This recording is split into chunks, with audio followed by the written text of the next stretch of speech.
The first sign my marriage was already dead came in the mail. A thick envelope. My name typed neatly on the front. Inside, a lawsuit. My stepson, Daniel, was suing me for control of the company my wife and I had built together over 23 years. I stood in the kitchen staring at those pages while the kettle screamed on the stove. Forgotten. My hands were shaking so badly, the paper rustled like it was alive. At the bottom of the claim was my wife's signature. Claire, the woman I still slept beside. The woman who still kissed my cheek before work. The woman who had just helped her son try to erase me from my own life. The life I thought I had. When I met Claire, I was 37 and exhausted from starting over. My first business had failed. My first marriage had collapsed. I was living in a rented room with nothing but a pickup truck and a box of tools. Claire owned a tiny bookkeeping firm. She was recently divorced, raising Daniel alone, trying to survive. We didn't fall in love fast. We built something slow. Dinners after work. Homework at the kitchen table. Weekend hardware runs. Shared dreams scribbled on napkins. When we married, the company became ours. Not legally at first, but in every way that mattered. Hours, sweat, sacrifice, debt. For 23 years, I showed up before sunrise and came home after dark.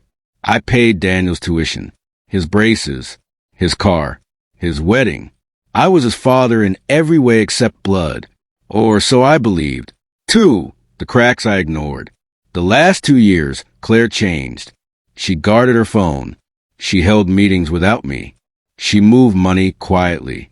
When I asked, she said, "I'm just planning for retirement."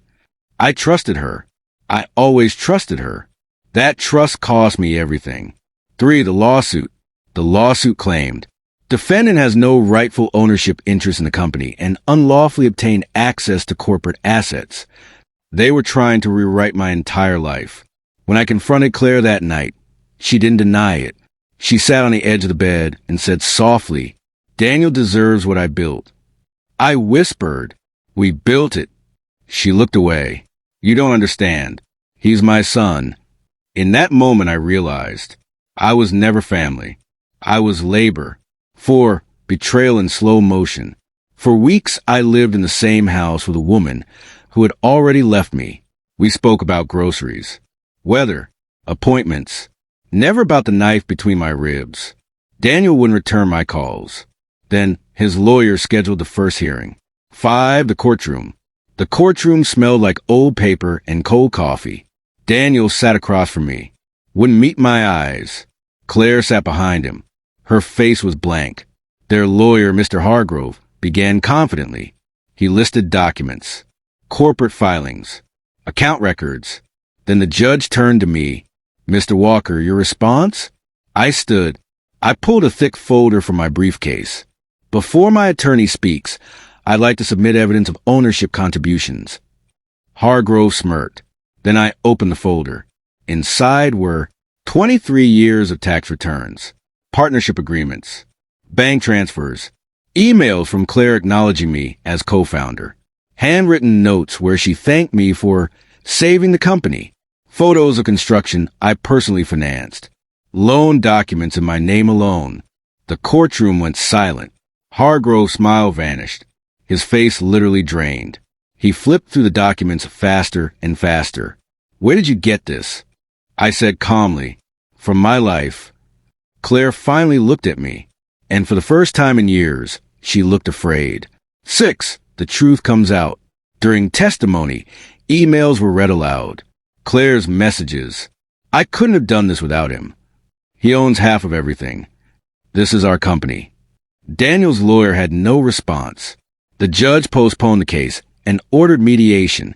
In the hallway, Daniel exploded. "You ruined everything." I said quietly, "You sued your own father." He shouted, "You're not my father." Claire watched silent. That hurt more than the lawsuit. 7. The private conversation. That night, Claire finally spoke the truth. She admitted she had planned it for 2 years. She was afraid I would leave her when the company was sold. She wanted to secure Daniel's future without me. "I thought you'd understand," she said. I answered, You didn't just betray me. You erased me. 8. The mediation. 3 weeks later, mediation ended the case. The final settlement. I retained 50% ownership. Claire had to buy out my share over 5 years. I resigned from the company. The marriage was over. Daniel never apologized. 9. The last night. I packed my things slowly. Claire stood in the doorway. I never meant to hurt you. I laughed softly. That's the worst part. You didn't care enough to try not to. She started crying. I kept folding shirts. 10. Aftermath.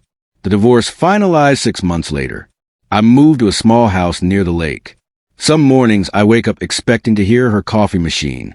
Some nights I still reach for a body that isn't there. But the weight on my chest is finally gone. I didn't lose my life. I lost a lie. And that, in the end, saved me.